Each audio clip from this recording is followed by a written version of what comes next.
Good morning, America. Today is September 23rd, 1925, 7:23 a.m., and here is your morning news. Americans are still on edge about the previous Bolshevik revolution that took place in Russia in 1917. The fear of communism in America became prominent. Tiny communist parties began to form, and they became known as Reds all across the nation. The Red Scare of 1920 has shown America's fear, with General A. Mitchell Palmer's accusation of nearly thousands of Americans becoming communists. America's fear of foreigners bringing in the idea of communism into the United States has led to the Emergency Quota Act of 1921, which restricted the amount of immigrants allowed into the United States to 3% of the amount present in 1910. In more recent news, the Immigration Act of 1924 has changed the previous standard of 3% to 2%. However, America's doors were completely shut off to Japanese immigrants. In more local events, African Americans, specifically in Harlem, New York, are beginning to express and embrace their social culture through the use of literature, arts, and music. Political activist Marcus Garvey has agreed to interview with us today to explain his motives for the evolution and the upbringing of the African American society in America today.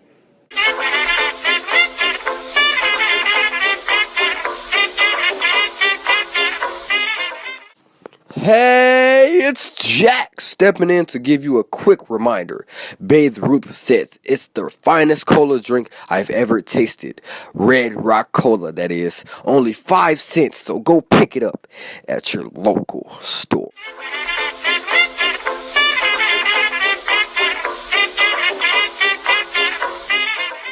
Good morning, Mr. Garvey.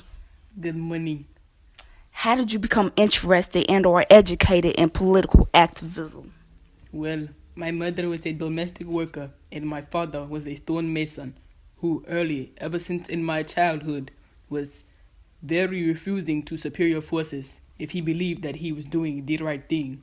That influenced me to work for resettlement in Africa of African Americans so we can have equal rights.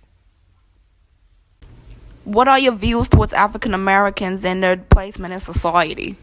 I believe African Americans should leave this nation and establish a country and absolute government of their own. They have no place in this white man's land, so they should return to Africa and create their own nation where they can thrive as a people. So what are you planning to do within the African American community? I am planning on founding an organization called the Universal Negro Improvement Association, which will promote black businesses in America. I am planning on helping black business thrive by continuing to build the black economy up. I already started a shipping company to establish trade between Africans and America, the Caribbean and South and Central America, Canada, and Africa. I started Negro factories to keep African Americans busy in the American economy. Do you believe whites and blacks should coexist? No, I do not. I plan on settling in New York City after I form my group to promote separatist philosophy of social, political, and economic freedom of blacks. And what are your opinions on the NAACP and the leader W.E.B. Du Bois?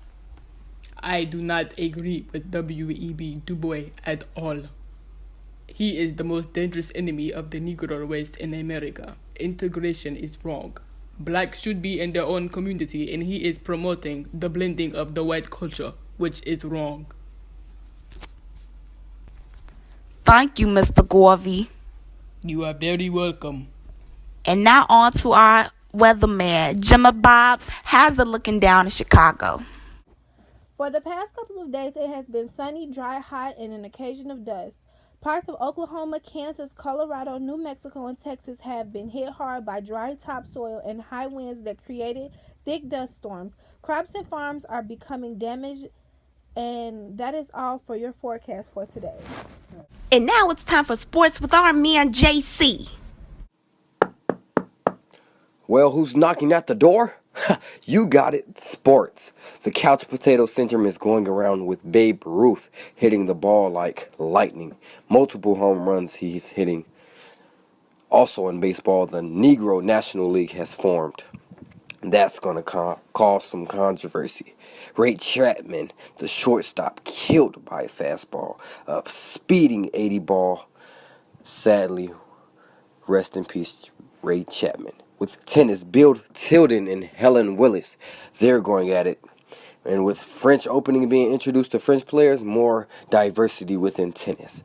Boxing, Joe Louis. Jack Dempsey loses his world heavyweight boxing title to Gene Tooney. With golf is Samuel Ryder. Remember that name. It's a big-time name. And with football, Notre Dame head coach Newt is up on the rising. See you next time. Alright, ladies and gentlemen, we'll be right back with you with our On This Day in History segment, followed by our future story after this commercial break.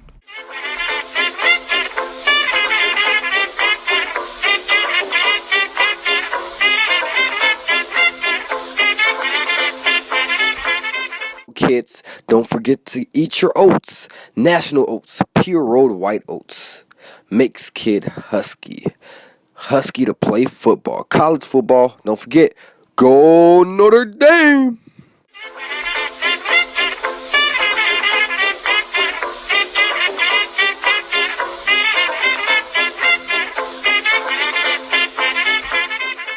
Alright, ladies and gentlemen, you're back with Janine McQueen, and now with your general news. But first, we're gonna jump back in time with our little On This Day in History segment with our own Kenny Keys. In history, in 1866, the Ku Klux Klan was formed. A major rebirth has been seen with the KKK due to the changing of American culture. The new Klan was anti-foreigners, Catholics, blacks, Jewish, gambling, communism, birth control, adultery, and evolutionists.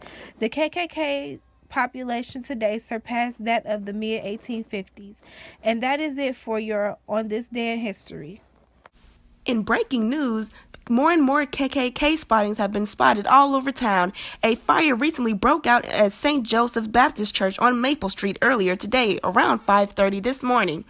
It has been reported to have been started by a burning cross set by an unknown KKK member.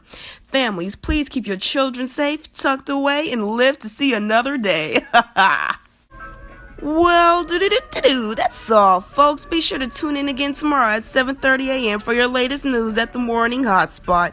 And before I go, kids, remember, raindrop, drop top. Don't be late on your way to the bus stop. Ha ha.